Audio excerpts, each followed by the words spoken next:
লড়াইয়ের সময় একজন মহিলার মাথায় গুলি লেগেছিল, কিন্তু পরের মুহূর্তেই তার আঘাত অদৃশ্য হয়ে গেল।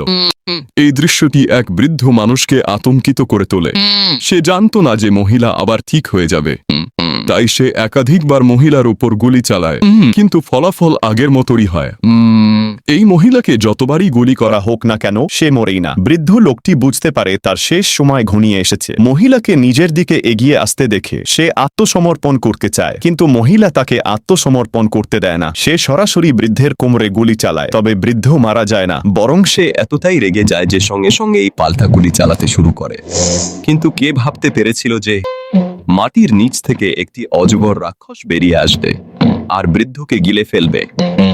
এই রাক্ষসটি আগে থেকেই মহিলার পোষা ছিল। প্রতিদিন তাকে 1 টন সোনা খাওয়ানো লাগতো। সে কখনো অন্য কিছু খায়নি। কিন্তু আজ সে সেই বৃদ্ধ লোকটিকে খেয়ে নেয়, যে অনেক আঘাত সহ্য করে ফেলেছিল।